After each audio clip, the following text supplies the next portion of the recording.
Page 12, Hopscotch. 4/4 time.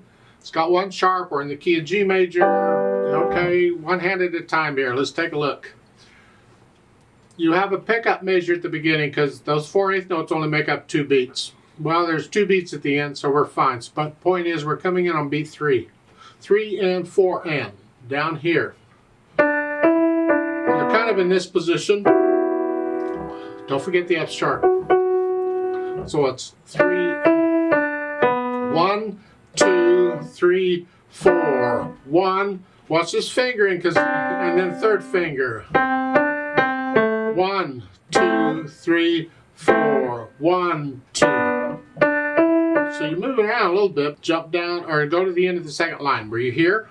Then you, second finger. Got problems with that? We'll stick with this fingering because the articulation will let us do this. The staccatos. Then come up. It's basically the same thing you were doing, but an octave higher. Let's look at the left hand here. You're starting out here, third finger. Then you have treble clef, so you're up here. An F sharp, bass clef, treble clef. You know this is going to be a lot of fun already, you can tell. And then bass clef, F natural.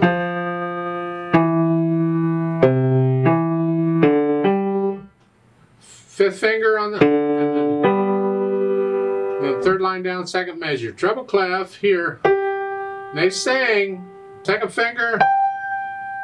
I'll come back to this fingering a little bit later when we put the hands together. This is our first try at this. Sometimes when you're working a hand, figuring out one hand at a time, you have to make adjustments for various things as you go through it. But this is our first try and this is good enough. Go on. Then you're at a D. Remember, we're in treble clef. And then a high C up here. And then here. And then bass clef at the end. Put the hands together. This is where things get interesting, if they haven't already. You gotta hold that down as you play that. You're gonna cross over. So you gotta hold the half notes down.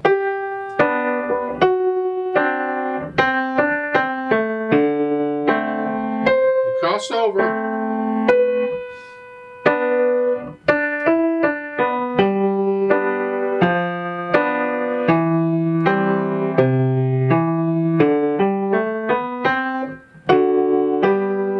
Like so. Then you do that same thing an octave higher. So this is where on the left hand I wanted to just go up an octave, just reach up.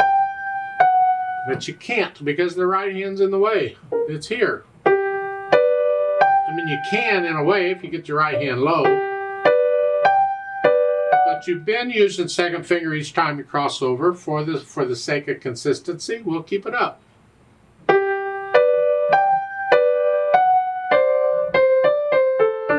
Now at the end, here in the right hand, you can do this 2-5 if you want, or 2-4, 1-5. I like to do that because I like to connect both notes rather than using thumb on both. The articulation means it doesn't make any difference, but still I want to try and finger things legato if I can, regardless of what the articulation is doing.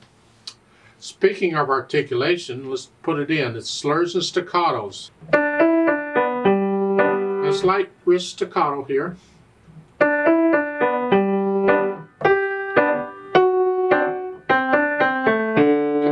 Those 5 notes together.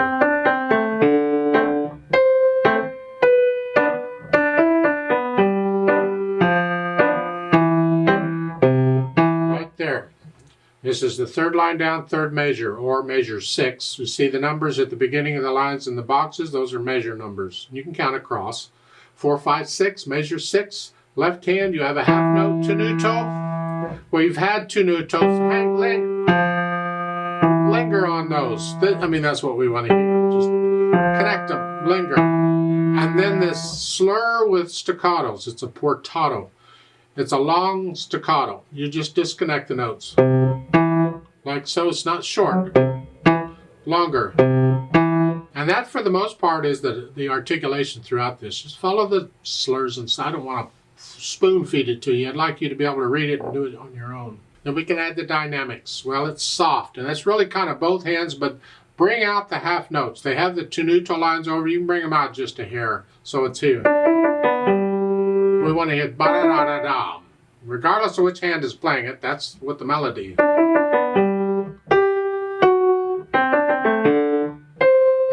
That's what we want to hear. And that's moderately soft or soft, so everything else has to be under that. So here it's sort of soft. That makes these very soft. Now come down a little bit to soft. Back up to moderately soft. Now we're going to get up to loud. Don't get loud till the E. So again. And all of a sudden you're soft. A little louder.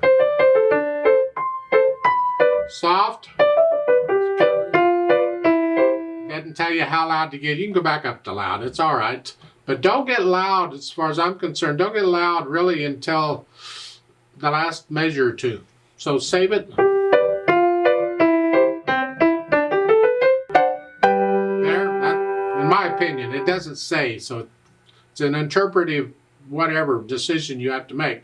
And you can experiment with that last line on getting louder and where you get louder and how loud you get and all that. I don't think this is really intended to be a really loud piece, although they do get loud, don't they? I guess you can hopscotch loudly, I don't know. Lively, speed-wise, about where I've been going, I think.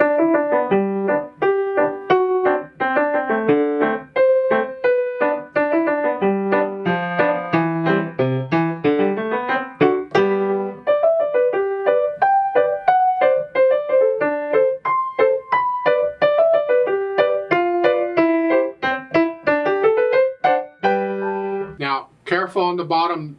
I don't know if it's intentional or a mistake or what, but if you look at the third line and the fourth measure in the left hand, you have a half note, and then you have the portato, the slur and the staccato. Disconnect them.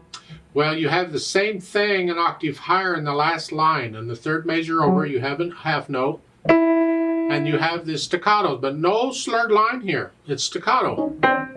I don't know if that's really what he intended, or if that was an error and they just forgot to put in the slur. But technically that's a staccato, so you play them short.